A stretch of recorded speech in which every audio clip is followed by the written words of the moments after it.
ఒక విషయం చెప్పాలి మీకు. ఇది కన్ఫెషన్ అనుకోండి లేదా క్లారిటీ అనుకోండి. బయట చాలా ఈ సినిమా మీద చాలా రకాల ఆర్టికల్స్, చాలా రకాల వెబ్సైట్ల మీద, చాలా వెబ్సైట్లలో లేదా మీడియాలో, ఎలక్ట్రిక్ ఛానల్ అన్నిట్లలో కొన్ని రూమర్లు అవచ్చు, కొన్ని వాళ్ళు వాస్తవాలు అనుకుని రాసిండేసి చాలా జరిగినాయి. అందరు రాసిందంటే సినిమా పవన్ కళ్యాణ్ గారి వల్ల లేట్ అయిందని చెప్పి చాలామంది రాశారు. ఇవాళ నేను ఇక్కడ ఈ ఆదిత్య కాలేజ్ వేదిక చెప్పగలుగుతున్నానండి. మళ్ళీ ఒకసారి అందరికీ క్లారిఫై చేస్తున్నా, ఈ సినిమా పవన్ కళ్యాణ్ గారి వలన ఏ మాత్రం ఆలస్యం అవ్వలేదు, అస్సలు అవ్వలేదు. ఫస్ట్ ఒక కథ అనుకున్నాం.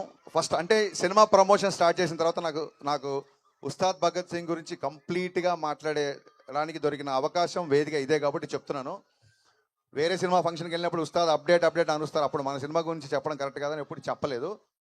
ఫస్ట్ ఒక కాలేజ్ బ్యాక్డ్రాప్లో లవ్ స్టోరీ, ఎందుకంటే గబ్బర్ సింగ్లో బాగా మాసిగా చూపించారు, నాకు ఆయన ఒక జల్సా ఖుషీ లాగా చూపించాలని చెప్పి ఒక కాలేజ్ బ్యాక్డ్రాప్ లవ్ స్టోరీ అనుకున్నాం.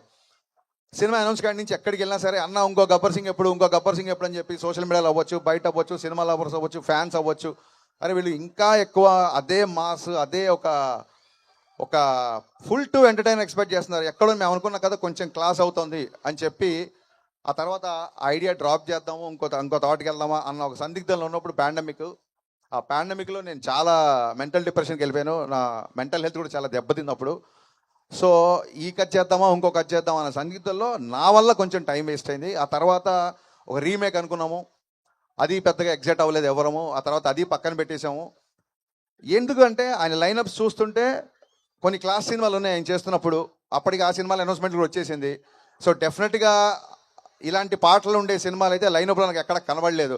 సో డెఫినెట్గా మళ్ళీ ఫ్యాన్స్ అందరూ మళ్ళీ చూసే సినిమా చేయాలి, కొంచెం లేట్ అయినా పర్లేదని చెప్పి మళ్ళీ మా టీం అందరం వర్క్ చేసి కళ్యాణ్ గారికి మళ్ళీ అనుకుని చెప్పిన తర్వాత అందరూ ఎగ్జైట్ అయిన కంటెంట్తో షూటింగ్ వెళ్ళేసరికి ప్రకృతి సహకరించి, మరి గ్రహాలు తోడునే ఏంటో తెలియదు, ఇట్స్ నేచర్ తీసుకున్న టైం, అది సహజ సిద్ధంగా ఆ ప్రక్రియ ఇలా జరిగిపోయింది. ఇన్ఫ్యాక్ట్ పవన్ కళ్యాణ్ గారి వల్ల షూటింగ్ చాలా ఫాస్ట్గా అయిపోయింది. ఆయన మమ్మల్ని ఊపిరి ఆడనివ్వకుండా షూటింగ్ చేశారు,